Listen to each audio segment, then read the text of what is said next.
গত ক্লাসে আমরা নোডাল অ্যানালাইসিস পড়েছিলাম।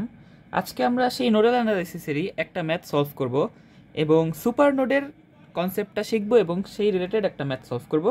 তো প্রথমেই আমরা গত ক্লাসের টপিকের কন্টিনিউয়েশনটা করি। তো এই ম্যাথটা আমাদের এখানে V1 এবং V2 অর্থাৎ এই পয়েন্ট এবং এই পয়েন্টের ভোল্টেজ আমার বের করতে হবে, এটা আমার টার্গেট। তো নোডাল অ্যানালাইসিসের মাধ্যমে এই ম্যাথটা আমার সলভ করতে হবে। তো আমাদের যদি মনে থাকে যে প্রথমে আমাদের নোডাল অ্যানালাইসিসে একটা রেফারেন্স পয়েন্ট ধরে নিতে হয়, তো আমরা এই পয়েন্টটাকে বা এই নোডটাকে রেফারেন্স নোড বা রেফারেন্স পয়েন্ট ধরে নিব, যেটার ভ্যালু হবে 0 ভোল্ট। Reference node 0 volt. তো এখন আমাদের V1 ও V2 এর মান বের করতে হবে। তো আমরা যদি গত ক্লাসে দেখি যে আমরা শিখেছিলাম যে নোড কি, ব্রাঞ্চ কি, লুপ কি। তো এই ক্ষেত্রে আমরা বলতে পারি যে এই পুরোটা একটা নোড এবং এই পুরোটা আরেকটা নোড, এই পুরোটাকে নিয়ে আরেকটা নোড। তো এখন আমাদের এই দুই নোড ভোল্টেজ বের করতে হবে। তো আমাদের এক্ষেত্রে KCL এর সাহায্য নিতে হয়। আমরা ধরে নেই যে কোনো একটা পয়েন্ট ধরে নিই এবং ধরে নিই যে সেখান থেকে সবগুলো কারেন্ট বের হয়ে যাচ্ছে, তারপর আমরা KCL অ্যাপ্লাই করি। তো আমরা যদি একই কাজটাই প্রথমে করি যে এদিক দিয়ে কারেন্ট বের হয়ে যাচ্ছে এবং কারেন্ট এর অপোজিট দিক থেকে 3 অ্যাম্পিয়ার আসতেছে, অর্থাৎ এক্ষেত্রে প্রথমে হবে -3 প্লাস এখানে হচ্ছে আমার V1 আর এখানে 0, তার মানে V1 - 0 divided by 2 plus V1 - V2 divided by 6, V1 - V2 divided by 6 সমান সমান 0। তো এটা হচ্ছে আমাদের প্রথম নোড ইকুয়েশন বা নোডাল অ্যানালাইসিসের ইকুয়েশন, এটা পেলাম। তো এটাকে আমরা যদি সিম্পলিফাই করি, 6 দিয়ে গুণ দিই, তাহলে -18 plus 3V1 plus V1 - V2 সমান সমান 0 বা 4V1 - V2 সমান সমান 18 সমান সমান 18। এটা হচ্ছে আমার 1 নং ইকুয়েশন। এখন আমি এই জায়গায় যদি আমি এই পয়েন্টে আবার নোডাল ইকুয়েশন অ্যাপ্লাই করি, তো ধরে নিব যে তিনটা কারেন্ট বহির্গামী বা বের হয়ে যাচ্ছে। তো প্রথমে আমি যদি এখান থেকেই বসাই এদিকে, তাহলে কি হবে? এদিকে আমার হবে V2 - V1 divided by 6, V2 - V1 divided by 6 plus V2 - 0 divided by 7 plus এখানে কি কারেন্ট এদিক দিয়ে বের হচ্ছে এবং এটা 12 অ্যাম্পিয়ার, তাহলে +12 সমান সমান 0। ঠিক আছে। তো এখন আমার এটাকে সিম্পলিফাই করতে হবে। তো সিম্পলিফাই করাটা একটু সমস্যা, কারণ 6 আর 7 আছে, মানে আমার এখানে 42 দিয়ে গুণ দিতে হবে। তো 42 দিয়ে গুণ দিতে গেলে তাও দেই, 6 7 যেহেতু 42, তার মানে 7 দিয়ে গুণ হবে প্রথমে। তো 7V2 - 7V1 plus 6V2 plus 42 গুণ 12, এটা আমার ক্যালকুলেটর ছাড়া হবে না।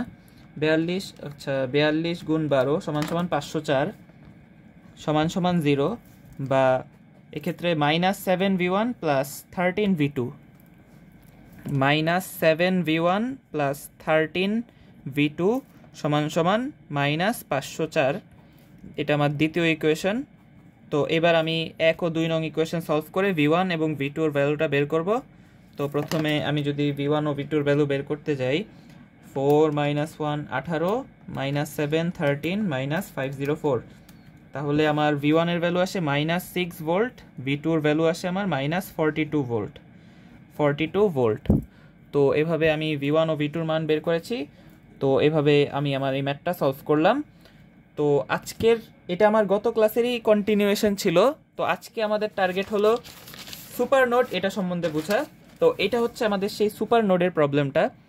তো এখানে সুপার নোড আসলে তেমন নতুন কিছু না, এখানে জাস্ট একটা কাজই আমাদের করা লাগে, সেটা হচ্ছে আমাদের এখানে বুঝতে হয় যে এই জায়গায় একটা এক্সট্রা ভোল্টেজ সোর্স আছে। তো এই ভোল্টেজ সোর্স থাকার কারণে আমরা না এখানে স্বাভাবিকভাবে যে কারেন্ট বের হয়ে যাচ্ছে সেই ইকুয়েশনটা ইউজ করতে পারি না। কারণ আমরা যদি চিন্তা করি যে এদিক দিয়ে কারেন্ট বের হচ্ছে, এদিক দিয়ে কারেন্ট বের হচ্ছে, তো এদিক দিয়ে কারেন্ট বের হওয়ার সময় আমরা লিখবোটা কি? কারণ এখানে তো আমরা কোনো কারেন্টই জানি না, কারণ একদিক দিয়ে একটা ভোল্টেজ সোর্স আছে।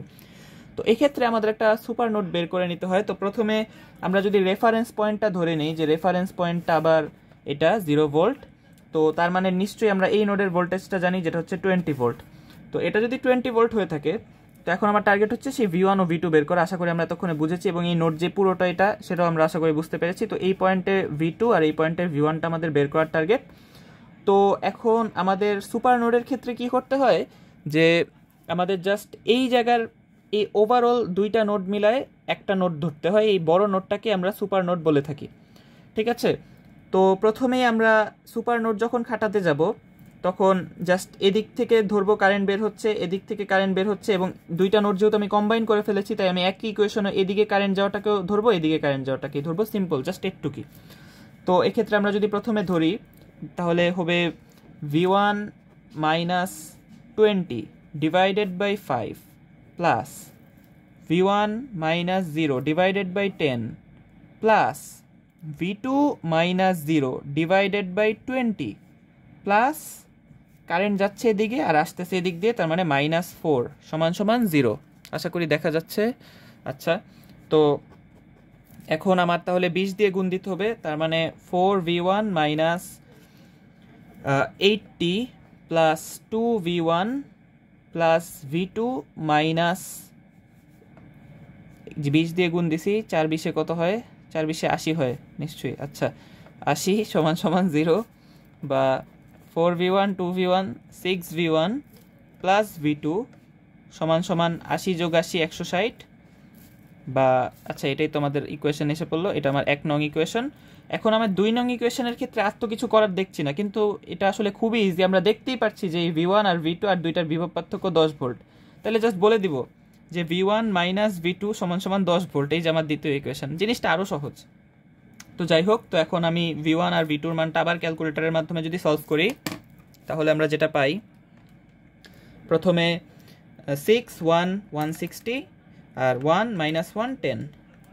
তো আমার এখানে ভ্যালুটা একটু বাজে ভ্যালু আসছে, যাই হোক আমি আরেকবার সলভ করে দেখি, হয়তো এই ভ্যালুটা বাজে ভ্যালুই হবে।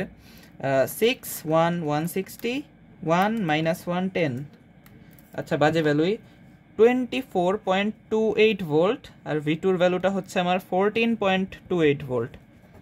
আশা করি কোনো ক্যালকুলেশন মিস্টেক হয়নি, ক্যালকুলেশন মিস্টেক হলে হয়তো ভুল অ্যান্সার আসবে, তাছাড়া আমার প্রসেস ঠিকই আছে, এটা আমি বিশ্বাস করি।